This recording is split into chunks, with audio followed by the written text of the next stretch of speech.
The financial bubble era comes full circle. An unstable encounter with a $50 billion stablecoin. Subscribers have noticed that it's been quiet on this site for a while. This is because I spent much of the last month researching the hashtag crypto crash, and the last week and a half engaged in an increasingly maddening search for a civilized and respectful way to write about one particular actor, Circle Internet Financial, makers of USDC, at $55 billion, the second biggest stablecoin in the world. I'm giving up the hunt for civilized and respectful. That dog lived a long life, but it now must be taken out and shot.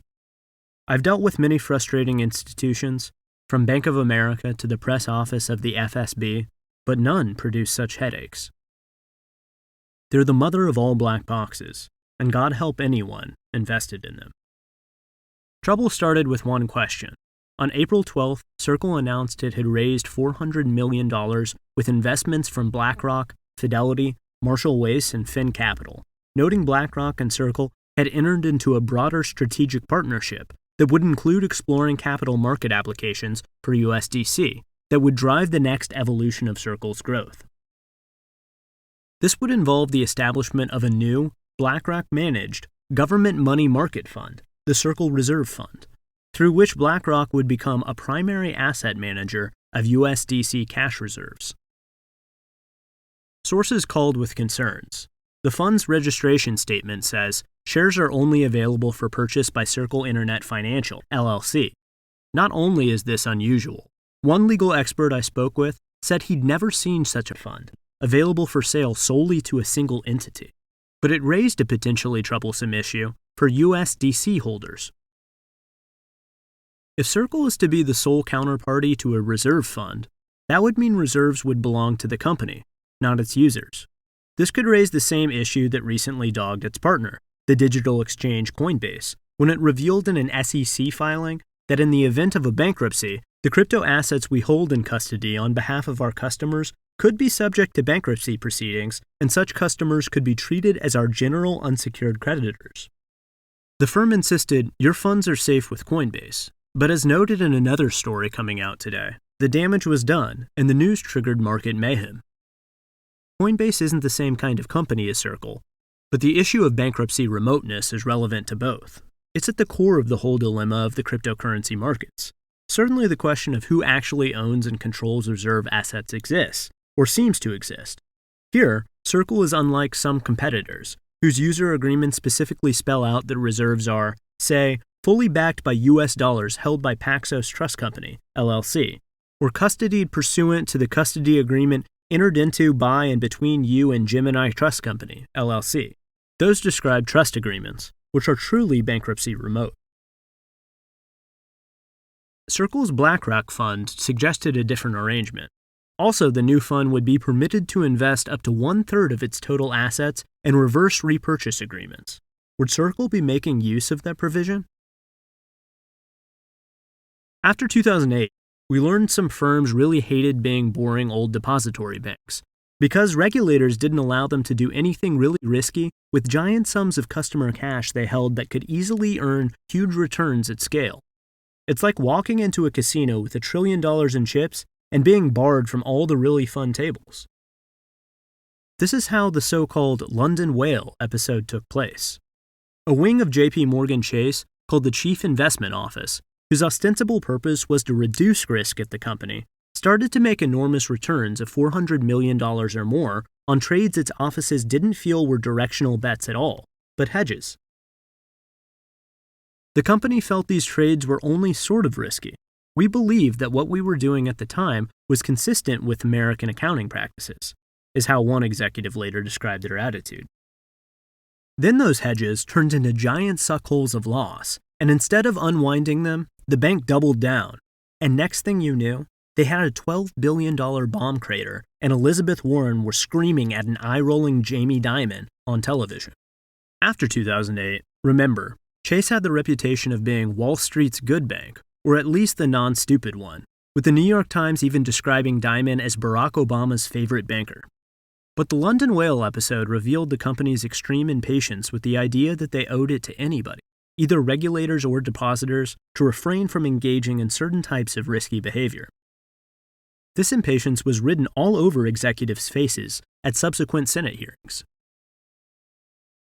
The big tell, always, is when finance executives start giving what one analyst described to me as nuanced answers to yes or no questions. In the whale episode, Michigan Senator Carl Levin had to ask repeatedly if the bank had lied when it said in a public conference call that the chief banking regulator, the OCC, was getting data about those infamous trades on a regular and recurring basis. Chase Vice Chairman Douglas Braunstein kept talking around the question, first saying, "I believed it to be a true statement at the time, that the bank was being fully transparent with regulators, then hedging again and again and again before finally conceding they did not get the detailed positions regularly." Getting back to Circle, I reached out with simple questions. Do USDC holders bear bankruptcy risk or not? Will they be making money lending their reserves or not? The firm at first was solicitous and seemed anxious to educate about their company structure. Then, the answers became contradictory. Then, they became nuanced. Finally, there was so much spin, the company's name began to make unpleasantly ironic sense. For instance, Circle is not a trust, but believes it holds funds in trust. USDC both is and is not a virtual currency. It may be a stored value product, and in the unlikely event of a bankruptcy, USDC holders would be shielded from Circle creditors. Although nothing is bulletproof, and of course there's risk. How are USDC holders shielded from Circle creditors and separated from a bankruptcy estate? According to the firm, customers first of all are guarded per the protections afforded under state money transmission laws. Without being cheeky, this is a little like saying the DMV is making sure you're driving safely. Moreover, Circle is only regulated in the states where Circle has licenses, and the firm has obtained licenses only in those states where licenses are required. What happens to USDC holders in Wisconsin, Minnesota, and Wyoming, for instance? Beyond that, by their own public admission, not all states in which we are licensed regulate virtual currency activity as money transmission. Regarding the BlackRock fund's provision allowing them to borrow up to a third of the reserves, I learned that government money market funds typically do not borrow, but also that the company would enjoy access to the Fed and its repo borrowing program. The deal breaker came after reading Circle's user agreement, which contains the following passage.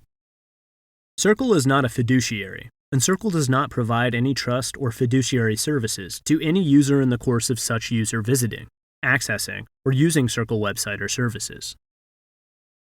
I had reason to be surprised to learn that Circle is not a fiduciary and does not provide any trust or fiduciary services. When I expressed that surprise to a Circle spokesperson, recalling certain recent communications involving the exact word, fiduciary, their response was, "The paragraph cited from the Circle account user agreement refers to Circle's custody of supported digital assets in a Circle-hosted wallet and does not relate to USDC Reserves management." Answers don't get much more nuanced than this.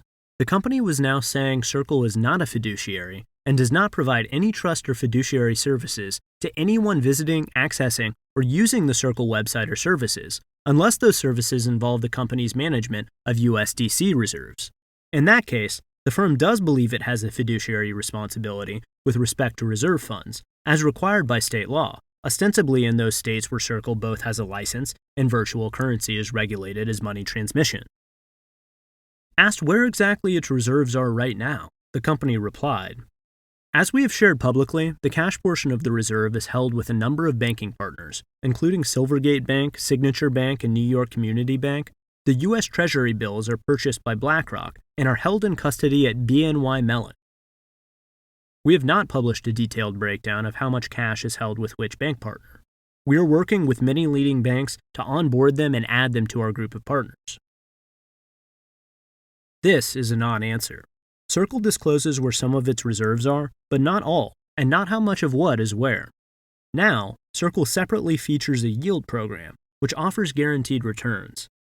These were never as high as Terra's preposterous and obviously Ponzoid 20% guaranteed returns, which quickly attracted $60 billion that vanished even more quickly, but the program exists nonetheless, at one time offering 12-month yields as high as 10.75%. In the time it's taken to write this piece, the guaranteed return has dropped from 6% to 1% to 0.5%. In characteristic fashion, Circle's webpage on the subject contains both the incorrect statement, Circle Yield's interest rates offer superior returns compared to traditional fixed income investments, like 1-month CDs and 8-week T-bills. This is no longer true. And the correct statement, in comparison to traditional fixed income investments, products like Circle Yield can offer superior returns. The company maintains that the program is relatively small, that there is currently less than $300 million in loan volume outstanding for the Circle Yield program, and no exposure as we are over-collateralized at 125%. It is over-collateralized by plummeting Bitcoin. All the same, the company began this past Tuesday, July 5th, to allow customers with active loans to withdraw funds from Circle Yield before the conclusion of those loans, with no penalty, until August 2nd, 2022, at 11:59 p.m. ET. Asked why they did this, the firm said, "There's currently much uncertainty in the digital asset lending and borrowing markets. Circle Yield is a regulated, 125% over-collateralized, fixed-term product, offered to businesses only, and is performed as designed during these turbulent times, with borrower margin calls being met in a timely fashion to sustain the 125% over-collateralization. However, we recognize that our customers might wish to withdraw their assets entirely from these markets at this extraordinary time. We have made a one-time change to the legal product structure to enable all our customers to withdraw their funds if they so wish during this time of uncertainty." Make of that what you will. Meanwhile, the firm also believes federal bankruptcy laws should protect USDC holders, but this belief depends on the notion, which Circle states for the record, that USDC reserves are held in segregated accounts for the benefit of USDC holders, not Circle, and USDC reserve funds are held for the benefit of USDC token holders, because Circle does not and will not use USDC holders' money to run its business or pay its debts. If Circle does not and will not use USDC holders' money to run its business, how is it projecting to earn $438 million in revenues from its USDC reserves this year and over $2.188 billion next year? Again, is USDC a utility-like product, content to earn little caring for giant piles of money? Or more like a profiteering financial firm that earns money creatively leveraging up its assets? This raises another question that first came up last year. If Circle is holding its reserves in segregated accounts strictly for the benefit of customers, why was it, at least at one time, keeping a non-insignificant portion of its reserves in commercial paper and instruments like Yankee CDs? Last summer, after Allaire announced plans to go public via a $4.5 billion SPAC deal, Coinbase said that all of its USDC holdings were backed by a dollar in a bank account. As Bloomberg wrote, the promise was important for the stablecoin, which unlike Bitcoin has a set price and can be redeemed by users for regular currency. However, after being contacted in August by Bloomberg reporter Joe Light, Coinbase president Emily Choi began issuing a series of amended statements on Twitter. For instance, "We know that a lot of customers get USDC on Coinbase, and we previously said that every USDC is backed by a dollar in a bank account. Our language could have been clearer here." Circle then said it had been backed entirely by cash until March 2021, when it began to buy U.S. treasuries to accommodate the coin's rapid growth, as Bloomberg wrote. In fact, the very first time that Circle made a major disclosure in describing its reserve assets, releasing in July of 2021, an attestation by what one former regulator chucklingly called a grown-up auditor, Grant Thornton. It turned out only 61% of its reserves were in cash, with a surprisingly high amount held in riskier or less liquid investments like corporate bonds and commercial paper. A spokesperson for the company also said that, as the news outlet put it, the coin's reserves moved to a broader portfolio of investments in May 2021. In other words, by a seemingly extraordinary coincidence, Circle only branched out into riskier investments in the exact month before its major audit-like disclosure, and just before Bloomberg ran a story saying that the backed by a dollar in a bank account representation was not true. The response was brutal. "You can't market a product with falsities," Columbia School lecturer Lev Menand told Light. "Such companies say trust us, and that's all well and good until there's a problem," was how Georgetown professor Adam Levitin put it. Circle from there began to make new gestures toward transparency, publishing regular attestations from Grant Thornton, each of which appeared to show moves away from riskier holdings and toward cash and short-term treasuries. For example, in July 2021, Grant Thornton attested that 47% of the assets backing USDC were cash and cash equivalents, while 16% were in corporate bonds and 8% were in commercial paper. Within a month, the auditor was saying 100% of Circle's reserves were cash and cash equivalents. Although Circle Internet Financial LLC's management is responsible for its assertions. Then, in early December, when Allaire testified before Congress, he said, "The dollar-denominated reserves backing USDC are held conservatively in the care, custody, and control of the U.S. regulated banking system. These are strictly held in cash and short-duration U.S. Treasuries, and we have consistently reported on the status of these reserves and their sufficiency to meet demands for USDC outstanding the third-party attestations from a leading global accounting firm." Strictly speaking, this wasn't true. Circle had indeed reported on its reserves, but hadn't done so in detail until that spring of 2021, when it announced a sudden move into riskier investments. The Grant Thornton attestations soon after began dropping the detailed breakdowns from its reports, and moreover tweaked its language from saying reserve accounts were correctly stated to fairly stated.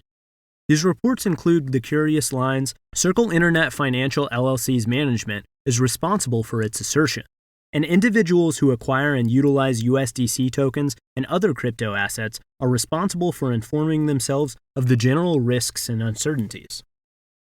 The firm in its most recent report used the word opinion 4 times and audit 0 times.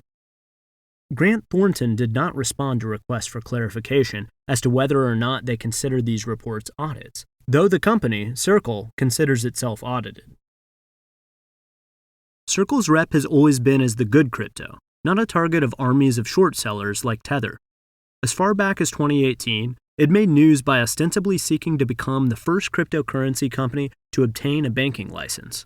And the company over the years has emphasized that it is focused on providing even greater transparency, quality, and scale for USDC reserves, because trust and transparency are our ultimate goals.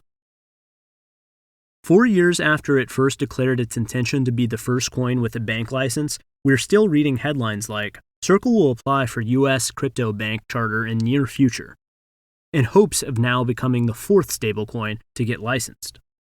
The company does not believe current law allows it to become a bank, but similar companies didn't seem to have a problem. None of this has dented Circle's momentum or reputation. In fact, in mid-February, Circle and its partner, Bob Diamond's Concord Acquisition Corporation, announced they were doubling the size of their SPAC. The February agreement set the value of the new Concord Circle deal at a whopping $9 billion, with a big chunk of that value, they said, coming from the booming success of USDC in the marketplace. The new agreement reflects improvements in Circle's financial outlook and competitive position, particularly the growth in market share of USDC, one of the fastest-growing dollar digital currencies. USDC's circulation has more than doubled, reaching $52.5 billion as of February 16, 2022. Diamond is perhaps best known for bringing American-style huge CEO compensation to Europe, and for stepping down as Barclays chief after Britain levied a then-record $92.7 million fine for manipulating the LIBOR interest rate benchmark. Less well-remembered is his role in the largest bankruptcy in history, Lehman Brothers, an episode I wrote about in The Divide. After Barclays acquired the shipwrecked firm for pennies in September of 2008, the bank's creditors sued, claiming Barclays absconded with between $4 and $7.6 billion in funds owed to them through a variety of schemes. The creditors mostly lost that case, which was eventually settled for $1.28 billion. This is relevant because the question of whether or not USDC reserves are truly bankruptcy remote is central to this story. Asked about this, Circle replied, "We are delighted by the support and involvement of all of our shareholders." Meanwhile, the players from the Circle side have their own story.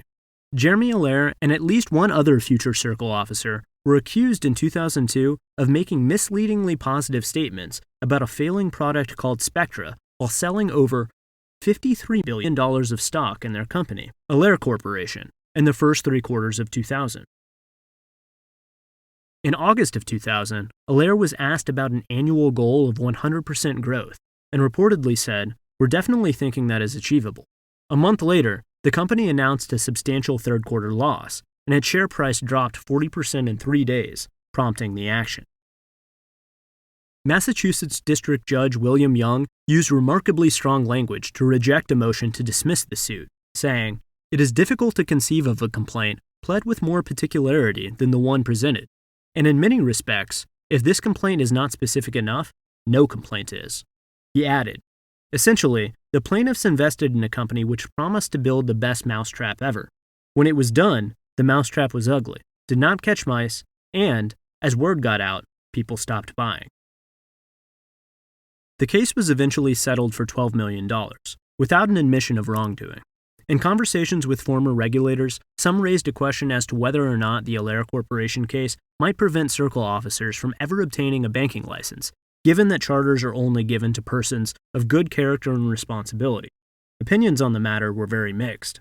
However, it was certainly not a non-issue.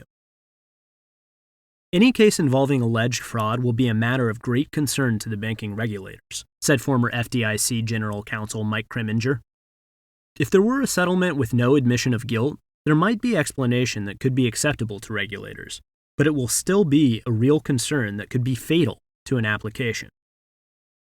In any case, when asked this week why that old story shouldn't make investors in a different, newer mousetrap nervous, a Circle spokesperson replied, "The case settled without any finding of wrongdoing. The defendants disputed the factual allegations, and, as with the vast majority of securities class actions, the case settled.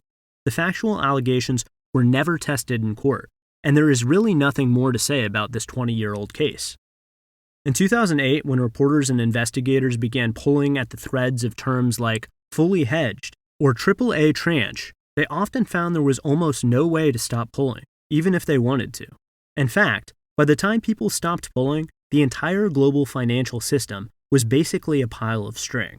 It may very well be that the same experience awaits anyone who pulls at threads like 100% backed or secure wallet, or other such catchphrases from any one of dozens of crypto companies. In other words, these issues may not be unique to Circle, but make no mistake, this is the definition of an opaque ledger. If every crypto company will struggle this badly to answer basic questions like "where's your money?" or "what's your risk?", the storm hasn't even started yet. Thanks for listening to the audio version of this article. For more, visit taibbi.substack.com.